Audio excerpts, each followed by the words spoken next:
할렐루야. 우리 앞뒤 좌우에 계신 분들과 함께 인사하겠습니다. 은혜와 평강이 넘칠지어다. 은혜와 평강이 넘칠지어다. 아멘. 오늘 이 예배에 참여한 여러분 모두에게 은혜와 평강이 넘치길 주의 이름으로 축복합니다. 오늘 여러분과 함께 나눌 말씀의 제목은 회개치 아니하더라. 지난주는 쏟아진 진노. 여러분 참 주일마다 요한계시록 말씀을 다룬다는 것은 쉬운 일이 아닙니다. 더욱이 오늘 39번째 요한계시록을 강해하고 있는데 지난주부터 7 대접 재앙에 대해 이제 우리가 다루고 있는데 아침부터 재앙, 주일날 재앙 이런 이야기 하기가 쉽지 않은 것 같아요. 그러나 하나님이 이 말씀을 통하여 우리에게 주시는 귀한 은혜가 있고 메시지가 있는 줄 믿습니다. 할렐루야. 우리 옆 사람 다시 한번 축복합니다. 사랑하고 축복합니다. 아멘. 오늘 본문 말씀에서 우리가 생각할 수 있는 주제는 인간의 고집입니다. 인간의 고집. 오늘 말씀에 보면 이제 8절과 9절 보면 넷째 천사가 대접을 7 대접 중 네 번째 대접을 이제 해에 쏟았습니다. 그러니까 해가 권세를 받아서 이 해가 뜨거워져서 불로 사람을 태웁니다. 그리고 이제 10절과 11절 말씀에 보면 다섯째 천사가 대접을 짐승의 보좌 앞에 쏟으니까 그 나라가 어두워지고 사람들이 여러 이제 종기로 인해서 자기의 혀를 깨물 정도로 아픔을 겪는 내용들이 10절과 11절 나오고 있지요. 사람들은 이런 본문을 보면서 이런 일을 대하면 실제로 이런 일이 이 세상에 있느냐라는 의문을 갖습니다. 그리고 현재 있을 수 없는 일이기 때문에 아마도 이것은 예수님이 재림하실 때에 나타날 현상으로 생각을 하죠. 예수님이 재림하실 때에 나타날 거다 이렇게 생각을 합니다.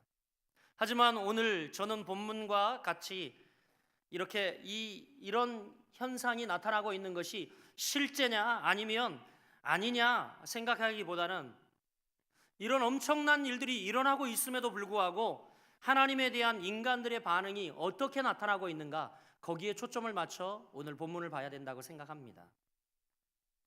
이런 일들이 일어나고 있는데 인간들의 반응이 어떠한가? 만약 본문이 말하는 일이 실제로 우리 눈앞에 벌어진다고 한번 가정해 보십시오. 놀라운 사건입니다, 여러분. 해가 아주 뜨거워져서 해는 원래 뜨거운 물체인데 지구를 지금도 다 태워버릴 수 있습니다. 그런데 하나님께서 어떻게 해요? 우리를 사랑하셔서 지구와 적당한 태양과 거리를 유지시켜 주셔서 우리가 지금도 살아가지 않습니까? 모르세요, 여러분? 다 아는 거예요, 여러분. 그런데 그 해가 8절 말씀처럼 하나님의 권세를 받아서 뜨거워져서 사람을 태워버릴 수 있다면 굉장히 끔찍한 일일 것입니다. 놀라운 자연 변화가 아닐 수 없습니다. 지난주에는 첫째, 둘째, 셋째 천사가 대접을 쏟는 일에 대해 말씀을 드렸어요. 첫째 천사가 대접을 딱 쏟으니까 여러분 독종이 발했습니다. 둘째 천사와 셋째 천사가 이제 대접을 쏟으니까 바다와 강이 뭘로 변했습니까? 피로 변해버렸죠. 여러분 이런 일이 실제로 우리가 살고 있는 이 땅에 일어난다면 정말 참으로 놀라운 자연 이상현상이 아닐 수 없습니다. 그런데 오늘 본문의 넷째와 다섯째 대접의 재앙에 공통적으로 언급하는 것은 무엇입니까, 여러분?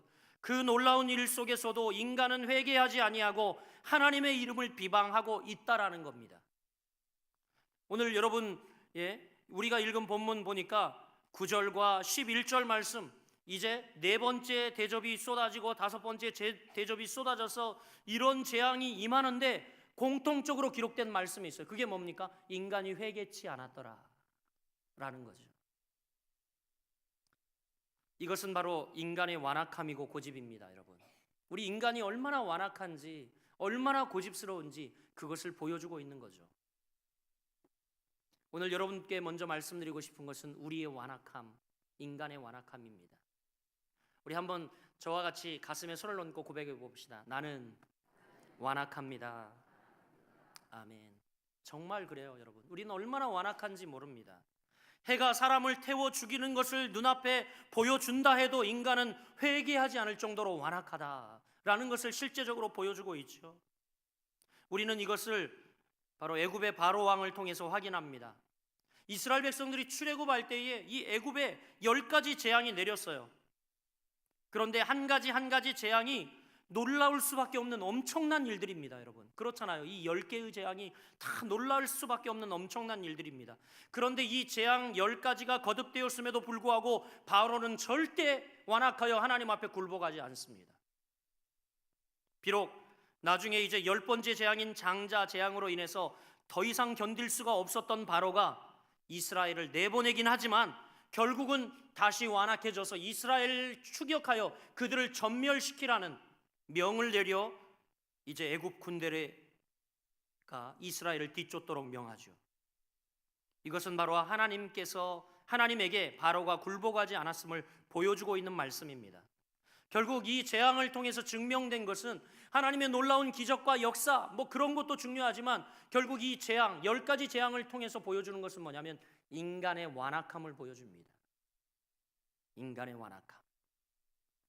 여러분도 뉴스를 통해서 보았는 줄 압니다. 얼마 전에 하와이, 인도네시아, 일본, 과테말라 여기저기서 화산이 터져서 화산재가 온 도시를 덮었습니다. 제가 인도네시아 선교사 세미나를 인도하러 갔을 때도 화산이 터져가지고 그 지역 비행기가 일제 뜨지 않았어요. 그런데 사람들은 이런 이상스러운 자연의 현상을 그냥 떠들고는 있지만 실제로 이렇게 일어나는 이 사건들을 우리가 어떤 시각으로 바라보고 있느냐라는 거죠. 출애굽 당시도 마찬가지였습니다. 당시 내려졌던 재앙을 생각하고 여러분 바로와 그의 백성들이 회개했습니까? 아니요. 절대 회개하지 않고 더 완악해졌다는 겁니다. 인간은 그럴 인간이 없어요. 놀라운 자연의 현상으로 인해 하나님을 찾고 회개할 수 있는 인간이라면 여러분 예수님이 이 세상에 오실 필요가 없었습니다. 그렇게 생각하지 않습니까? 이 우주 만물을 다스리는 하나님께서 인간을 회개시키기 위해서 태풍을 한번 내린다든가 지진을 한번 내린다든가 그래서 회개시키면 돼요. 자연현상으로 인간이 돌아올 것 같으면 예수님이 이 땅에 오실 필요가 없었죠. 그런데 우리가 얼마나 완악한지 이런 현상들을 보고도 우리 인간은 절대 돌이키지 않는다는 거죠. 회개치 않는다는 거죠. 만약 신앙이 자연의 놀라운 현상만 가지고 믿어지는 것이라면 여러분 지옥 갈 사람이 누가 있겠습니까? 저도 한번 이 배를 타고 저 거제도 한번 이 거제도에서 이렇게 앞에 떠 있는 멋있는 섬 있잖아요. 이 조성한 섬 뭐지요? 이름이 갑자기 생각이 안 나네. 네? 외도를 간다고 한번 아이들과 이 유람선을 탔는데 야 파도가 얼마나 높은지 갑자기 막 배가 흔들리면서 파도가 높아지니까 인간의 금방 완악한 마음이 어떻게 해요? 금방 하나님을 찾죠. 하나님 도와달라고 말이죠. 그런데 섬에 도착하고 배가 잔잔해지면 언제 하나님이 있었냐? 그러는 것이 인간이라는 거죠. 여러분 놀라운 자연현상은 옛날부터 있었습니다. 하나님께서 이 우주 만물을 주관하시고 일기를 주관하시고 놀라운 자연현상은 과거로부터 있었지만 그 자연현상을 보고 인간이 하나님을 믿었느냐 말이죠. 그러지 않아서 예수님이 온 거죠. 이상한 자연현상으로 하나님을 믿게 된 자는 없습니다. 아마 여러분도 잘 알다시피 놀라운 자연의 이적을 체험한 민족을 꼽으라면 단연 누구겠습니까? 이스라엘 민족이죠, 여러분. 두말할 나위 없습니다. 그들은 바다가 갈라지고 그 사이를 육지로 건넌 체험을 한 민족. 여러분 이스라엘 말고 누가 있습니까? 역사에 뒤져보십시오. 저 뚝이 넘치게 콸콸 흘러 넘치던 이 강물이 멈추고 물이 멈춰서고 그것을 마른 땅같이 건너 가나안 땅으로 들어간 민족이 여러분 이스라엘 민족 말고 누가 또 있습니까? 아무도 없어요, 여러분. 반석에서 물이 쏟아져서 그 많은 백성들의 목을 축이던 체험을 한 민족이 이스라엘 민족 말고 여러분 누가 있습니까, 여러분? 또 여러분 뿐만이 아니라 하늘에서 내려온 세상에서 맛볼 수 없는 만나라는 음식을 먹어본 민족이 이스라엘 민족 말고 누가 있습니까, 여러분? 물론 저 북한에 김일성이를 찬양할 때 그러더라고요. 뭐 그런 이적, 김일성이 그런 이적을 했다고 거짓말로 가르쳐요. 갱해하는 수령 아버지께서는 망경대의 모래알을 가지고 3만 명을 먹이시고 그러시면서 모래알을 밥알로 만들어서 3만 명을 먹였, 그런 문구가 있어요. 김일성을 찬양하는 여러분, 갱해하는, 이러면서 그럽니다, 여러분. 저 낙엽을 타고 낙동강을 건너셨대요. 그것은 여러분 거짓인지 다 알잖아요. 그것을 믿는, 물론 저 어리석은 사람들도 있지만, 여러분 이렇게 먹어보지 못한 만나라는 음식을 먹어보고 이렇게 신기한 이적을 체험한 것으로 친다면 이스라엘이 단연 가장 월등할 것입니다. 그러면 여러분, 그렇다고 해서 그들이 하나님을 신앙하고 하나님이 보낸 예수 그리스도를 믿었느냐 말이죠. 아직도 유대인들은 오실 메시아를 기다리고 있습니다. 예수님이 이 땅에 이미 오셔서 구원을 완성했지만 그들은 아직도 예수님이 오시지 않았다, 저렇게 싼 것으로 천민으로 오실 리가 없다, 그들은 아직도 오신 예수님을 믿지 않고 있습니다. 그들은 기적으로 홍해를 건넜지만 애굽에서 먹었던 음식이 그리워 다시 돌아가자고 원망했죠. 뿐만입니까 여러분, 마실 물 때문에 자신들을 애굽에서 나오게 한 지도자인 모세를 원망하며 다시 돌아가자, 그 땅이 더 좋았다 원망합니다. 여러분, 이 사건, 이것을 통해서 우리가 알 수 있는 것은 믿음이 말이죠, 신기한 이적을 체험한다고 해서 되어지는 것은 아니라는 거예요. 우리 가운데도 많잖아요. 병 낫고 또 갑자기 하나님의 이 기적을 체험한 사람들이 여러분 일순간 믿는 것 같지만 여러분, 그들이 그 기적을 체험했다고 예수를 영원히 믿든가 이 말이죠. 아니라는 겁니다.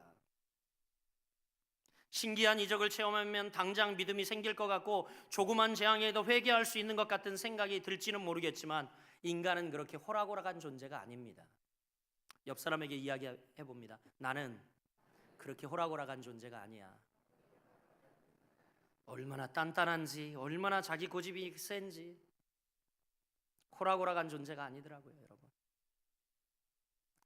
영국의 황태자가 죄인들이 수감되어 있는 감옥을 시찰했다고 합니다. 그런데 황태자가 찾아오자 죄인들은 다 같이 하나같이 이 감옥을 찾아온 황태자가 너무 고마워서 황태자 앞에 이야기를 합니다. 저는 너무 억울하다고, 저는 너무 억울하다고 다 하나같이 다 이 황태자 앞에 호소를 합니다. 그들 말에 의하면 모두 억울한 사람들이 잡아 가둬진 게 분명한 거예요. 그렇잖아요. 그들 말에 의하면. 황태자는 무척 실망을 했습니다. 그런데 저 구석에 마지막 눈물을 흘리고 있는 자가 있어 물어봤어요. 너는 무슨 죄로 들어왔느냐? 왜 아까부터 아무 말 하지 않고 있느냐? 그러자 그가 이야기를 합니다. 왕자님, 저는요 헤아릴 수 없는 많은 죄를 짓고 여기 들어와 있습니다. 그래서 이 사람은 진짜 죄인인가 보다. 황태자가 물어봤대요. 그래, 그 많은 죄를 지었는데 그러면 내가 지은 죄 중에서 가장 무서운 죄가 무엇이냐? 그러자 이 죄수는 이렇게 대답했다고 합니다. 왕자님, 저는 그리스도를 모르는 죄가 그동안 지은 죄 중에 가장 큰 죄였습니다. 할렐루야. 황태자는 그 죄인 앞에 같이 무릎을 꿇었습니다. 그리고 고백합니다. 여보게, 나도 그간 하나님을 모르는 죄인이었네. 황태자는 북받치는 눈물로 그 죄인과 함께 회개했다고 합니다. 그리고 그 죄인을 데리고 석방시켜 자신의 비서로 평생을 삼았다는 실제 영국 황태자의 이야기가 있습니다. 여러분, 장자크 루소는 이렇게 이야기를 합니다. 과실은 창피한 것이 아니다. 우리가 실수하는 것, 과실은 창피한 게 아니라고 이야기를 합니다. 무엇이 창피하냐? 회개하지 아니하는 것이 부끄러운 일이다 라고 이야기를 합니다. 한번 따라해 보겠습니다. 과실은 창피한 것이 아니다. 회개하지 아니하는 것이 부끄러운 일이다. 전적으로 맞는 이야기라고 생각이 되어집니다. 하나님 앞에 믿음이 있는 자는 항상 자기를 쳐서 주님 앞에 회개하고 복종시켜야 할 것입니다. 오늘 이렇게 마지막 때가 되어서 천년 이제 왕국기가 되어서 우리 앞에 막 재앙이 쏟아진다 할지라도 회개치 아니하였더라가 아니라 우리는 언제나 겸허히 주님 앞에 완악한 마음이 아닌 죄인된 마음, 주님의 긍휼을 구하는 마음으로 하나님 앞에 서 있는 그러한 죄인들이 되어야 할 줄 믿습니다. 오늘 두 번째 여러분께 말씀드리고 싶은 것은, 그래서 십자가를 통한 구원의 길을 발견해야 된다라는 말씀을 드리고 싶습니다. 회개란 현재 자신에 대해 부인하는 것을 회개라고 합니다. 현재 내 자신에 대해서 부인하는 것, 이것을 회개라고 하죠. 여러분, 절대 자기 부인 없이는 회개가 이루어질 수 없습니다. 어떤 초자연적인 재앙이 있다 할지라도 인간은 자기를 부인할 수 있는 존재가 아니라는 거예요. 인간의 완악성이, 재앙이 있다고 해서, 또 시험이 있다고 해서, 환난이 있다고 해서 우리가 죄인입니다 이렇게 고백하는 인간은 없다라는 겁니다. 사람들은 재앙, 환난 속에서 드러내는 것이 뭐냐면, 오늘 본문이 이야기하고 있는데 9절과 11절 하반절에 보세요. 뭐라고 이야기합니까? 고난과 재앙 속에서 그들이 드러내고 있는 것이 뭐예요? 하나님의 이름을 어떻게 했다고요? 비방했다라고 이야기합니다. 재앙, 환난이 다가오면 그들은 그 앞에서 회개하고 우리가 죄인입니다 고백하는 것이 아니라 도리어 그들은 회개치 아니하고 하나님의 이름을 비방했다라고 말합니다. 과거 성경에는 하나님의 이름을 회방했다라고 기록되어 있습니다. 원어의 의미를 찾아봤더니 중상하다, 회방하다, 헐뜯다, 그런 의미를 가지고 있어요. 그들은 재앙이 찾아오고 하나님의 징계가 찾아오면 뭐라고 그래요? 하나님을 중상하고 회방하고 헐뜯습니다. 왜요? 자신을 더 소중히 여기기 때문에 나타나는 현상입니다. 자기가 제일 소중해. 자기가 내가 불행을 당하는 것, 내가 괴로운 것, 내가 힘들어지고 고통을 겪게 되는 것, 이것만 생각하기 때문이죠. 자기에 갇혀 있습니다. 자기애에 빠져 있죠. 얼마나 어리석은지 모릅니다. 자기만 만족하면 돼요. 지금 이 시간에도 여러분, 우리의 만족을 위해 예배 드리는 것이 아닙니다. 하나님께 드리는 거죠. 여러분, 찬양대가 여러분 사람에게 보이기 위해 찬양하는 겁니까? 하나님께 드리는 겁니다. 하나님께. 우리의 완악성은 그런데 자꾸 사람을 의식합니다. 내가 저기 앉아야 될 자리인가, 안 앉아야 될 자리인가, 저 사람은 어떻게 예배하고 있는가. 우리의 완악성이죠. 완악성. 여러분,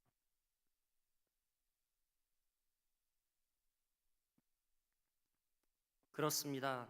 내가 불행을 당하는 것, 괴로운 것, 힘들어지고 고통을 겪게 되는 것, 이것만 생각하기 때문에 우리는 이런 일을 당할 때 하나님을 향하여 이런 항변만 있습니다. 왜 주님 우리에게 이런 일이 있습니까?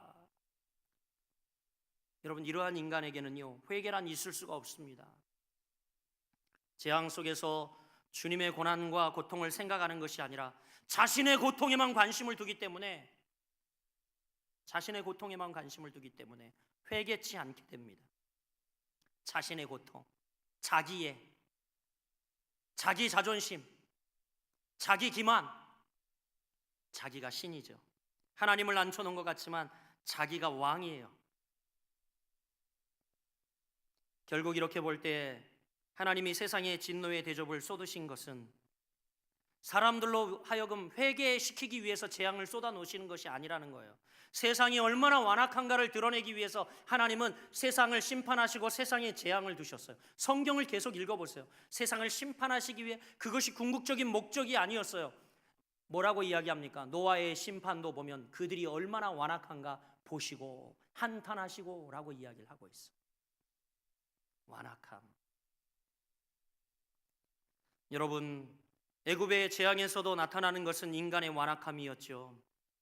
그리고 거기서 우리에게 새로운 길을 보여주시는데, 어린 양의 피를 바름으로 살아난 이스라엘을 통해서 하나님의 백성의 속성을 우리에게 드러내 보여주고 있습니다.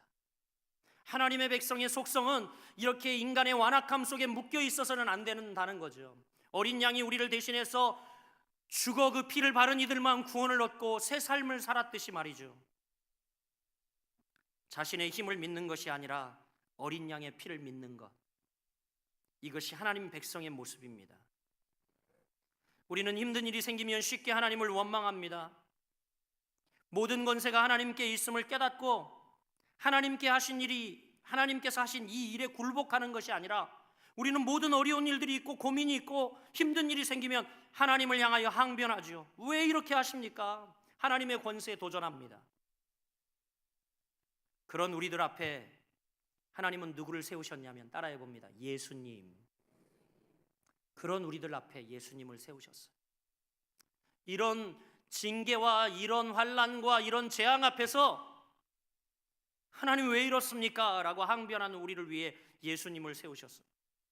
예수님은 이 땅에 하나님의 아들로 오셔서 그 십자가를 지는 고난 가운데에도 하나님을 향하여, 그 아빠 아버지를 향하여 왜 내게 이런 일을 행하십니까? 라고 항변치 않으셨습니다.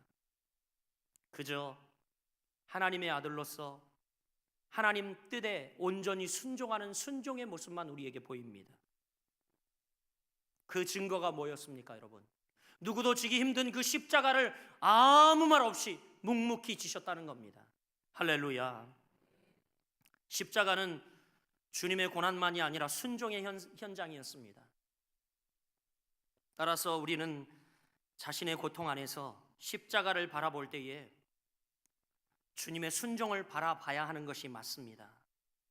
내 연민, 우리 고통을 바라보면서 내 사랑에 빠져 있는 것이 아니라 우리는 우리 안에 찾아온 고난과 이 고통을 통해서 예수 그리스도의 십자가를 바라보며 주님의 순종을 바라봐야 합니다. 우리는 십자가를 통해서 우리의 완악함과 불순종을 발견하고 주 앞에 회개해야 합니다. 이것이 희망이 있는 거예요, 여러분. 이것이 십자가의 능력이고 이 능력으로 회개해야지만 여러분 우리에게 진정한 회복과 의인으로 거듭나는 하나님이 새 생명을 주시는 은혜를 맛보게 됩니다. 자기 연민에 빠져 있는 사람은 십자가가 없어요. 자기가 십자가죠. 내가 진 십자가만 무거운 거죠. 주님의 십자가는 보이지 않습니다. 사랑하는 여러분, 십자가를 통하여 우리 본연의 모습을 발견하는 여러분들 되시길 주의 이름으로 축복합니다. 마지막으로 결론적으로 이런 이야기를 드리고 싶습니다. 한번 따라해 보겠습니다. 우리는 하나님의 권세 아래에 있다. 그렇습니다. 이걸 인정해야 돼요. 이게 우리 칼빈주의 장로교 신학의 정수 중에 정수인데 하나님의 절대 주권, 우리는 하나님의 권세 아래에 있다는 겁니다. 여러분 믿습니까? 모든 세상이 하나님의 권세 아래에 있음을 믿습니까? 그러면 지금 이 쏟아지는 재앙도 하나님의 권세 아래에 있는 것을 믿으시는 거예요? 여러분 삶에 찾아온 시험도 하나님의 권세 아래에 여러분에게 허락된 것을 믿는 겁니까? 믿으셔야 합니다. 하나님은 얼마든지 진노하실 수 있으며 재앙을 쏟으실 수 있는 분입니다. 우리는 하나님이 왜 이렇게 하시는가 항변할 수 있는 권세가 우리에게는 없어요. 신자의 삶은 하나님의 권세 아래에 존재하는 겁니다. 그죠? 하나님이 하시면. 그래서 우리가 여러분 웃잖아요. 어떻게 웃어요? 하하하하 이렇게 웃어요. 어떤 의미라고요? 하하하 이렇게 웃는 것은 하나님이 하시고 싶은 대로 하세요. 이게 여러분 정통 우리 칼비니스트들의 고백이죠. 하나님이 하시고 싶은 대로 하세요. 하나님 왜 이렇게 하십니까? 항변할 수 있는 권세는 우리에게 없어요. 신자의 삶은 하나님의 권세 아래 존재합니다. 어떤 삶이 주어지든 그 모든 것은 하나님의 권세 아래서 되어진 일임을 여러분 잊지 않는 것이 지혜인 줄 믿으시길 바랍니다. 그 로마서 8장 28절 말씀처럼 그래서 모든 것이 합력하여 뭘 이룬다고요? 선을 이루느니라. 자신을 포기하지 못하고 소중히 여기는 자기 사랑은 하나님의 권세에 절대 순종할 수 없습니다. 순종은 자기를 포기한 사람에게만 해당이 되고 가능하죠. 권세를 가지신 하나님은 우리에게 어떤 일이든 행하실 수 있음을 우리는 잊으면 안 됩니다. 권세를 가지신 하나님은 우리에게 어떤 일도 행하실 수 있다. 재앙도, 때로는 시험도, 환난도, 좋은 일도, 기쁜 일도, 사망, 권세 모든 것을 인간의 생사화복 여러분 누가 주관하신다고요? 맞습니다. 이걸 알아야 여러분 여기서부터 순종이 시작이 됩니다. 그저 좋은 일이 있을 때면 그냥 막 방정을 떨면서 아유 하나님이 하셨다라 그러고, 좀 여러분 삶 가운데 안 좋은 일이 일어나고 시험이 있고 또 누구하고 분쟁이 있고 좋지 않은 일이 있으면 아유 사단이 했어, 사단이. 그러면서 잘난 맛에 살지요. 그러나 그 모든 일을 누가 주관하고 있다고요? 하나님이 주관하고 있어요. 알렉산더 대왕이 노예선을 방문했습니다. 노예선, 많은 죄수들이 노예선에서는 이제 쇠사슬에 묶여서 뭘 합니까? 노를 젓지요. 아주 비참한 신세입니다. 노예들은 이제 알렉산더 왕이 등장하자 저마다 억울함과 자기가 죄 없는 것을 변명하고 결백을 호소합니다. 왜냐하면 그 어두운 뱀이창에서 벗어나 자유를 얻고 싶어서. 왕이 등장했는데 철호의 찬스 아니에요. 모두가 매달려가지고 왕 앞에서 난 죄가 없습니다, 무죄합니다, 결백을 호소하죠. 그런데 그중 한 사람만이 말이 없더랍니다. 왕이 이렇게 살펴보니까. 그래서 왕이 물어봐요. 다가가서 자네는 왜 말이 없나? 그러자 이 죄인이 이렇게 고백합니다. 왕이여, 저는 여기서 고생을 해야 할 마땅한 죄인입니다. 저는 여기서 고생을 하고도 남을 마땅할 죄인입니다. 그렇게 대답을 했어요. 그래서 말이 없는 거죠. 그때 알렉산더 대왕은 이런 조치를 합니다. 여봐라, 여기 모든 사람이 죄 없는 사람인데 왜 저 죄 없는 의인들 속에 저토록 죄인을 함께 두었느냐? 저자를 어서 돌려보내라. 여러분, 좀 웃긴 이야기 같지만 실화이고요. 뭐 깨달음이 오는 것 없습니까, 여러분? 우리가 죄인임을 자각하십시오, 여러분. 여러분, 좋은 양복 입고 화장 여러분 진하게 하고 피부 색깔 하얗게 보이니까 여러분 의인으로 착각하십니까?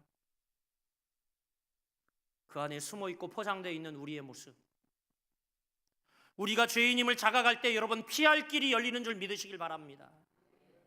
우리가 죄인임을 깨닫고 우리의 완악성을 주 앞에 고백할 때에 비로소 십자가의 길이 우리에게 열리는 것입니다. 오늘 여러분 이 7 대접의 재앙을 보면서 가슴 아프지 않습니까? 재앙이 이렇게 쏟아지는 마당에도 얼른 구원의 뿔을 붙잡고 회개하고 하나님 용서해 주세요, 하나님 이 재앙을 거둬주세요 매달려야 할 입장의 인간들이 어떻게 해요? 회개치 아니하였더라. 그것을 더 지나쳐서 하나님을 비방하였더라 라고 말씀하고 있습니다. 양심이 화인 맞은 거죠. 양심이 화인 맞은 거죠. 하나님의 말씀을 들으면서도 우리에게 지금 자각 증세가 없고 하나님의 말씀을 들으면서도 내가 죄인임을 깨닫지 못하는 우리 심령이라면 우리도 여러분 역시 화인 맞은 양심일 수 있다는 거예요. 우리가 얼마나 완악한지, 저 이스라엘 백성, 저 출애굽한 할 때의 저 애굽 백성들 바로만 그렇게 완악했던 것이 아니라 바로와 같은 심령이 바로 저입니다. 이스라엘 백성과 같이 매일 기적을 맛보면서도 하나님을 따르지 못했던 죄인이 바로 나입니다. 여러분, 우리에게 가슴을 찢는 통해가 있어야 합니다. 권세 아래 있는 신자는 오직 하나님이 행하신 대로 살아갈 뿐입니다. 자기 주장을 하지 못합니다. 하나님 이렇게 해주십시오, 이런 일은 없게 해주세요. 우리가 하나님 앞에 요구할 수 없습니다. 그러한 사람에게 회개란 있을 수 없죠. 이미 자기 요구를 마음에 품고 있기 때문에 요구대로 되지 않을 때 원망과 불평만 나올 뿐입니다. 말씀을 맺겠습니다. 사랑하는 여러분, 그래서 하나님이 행하시는 재앙은 단지 악한 자를 벌한다는 차원이 아닙니다. 우리가 과연 하나님의 권세 아래 복종하는 삶이 되고 있는지를 확인하는 수단이라는 겁니다. 이런 날이 우리에게 다가올 겁니다. 그때 여러분은 어떻게 하시겠습니까? 이들과 같이, 성경에 기록된 이들과 같이 회개치 아니하며 하나님을 비방하겠습니까? 아니면 이런 날이 호련히 다가올 때 우리가 하나님의 권세 아래 복종하고, 하나님, 내가 죄인입니다, 내가 완악했던 죄인입니다, 나를 구원하옵소서, 난 내 스스로 구원받을 수 없는 존재입니다, 예수 그리스도가 필요하고 온전한 순종의 제물 대신 예수 그리스도의 십자가가 내게 필요합니다. 여러분, 우리가 구원의 손을 들어 그분의 손을 붙잡아야 합니다. 바라기는 여러분 인생의 꼬리표가 회개치 아니하였더라가 아니라 하나님 권세 아래 복종하였더라 하는 삶이 되기를 주님의 이름으로 간절히 축복합니다. 기도하겠습니다.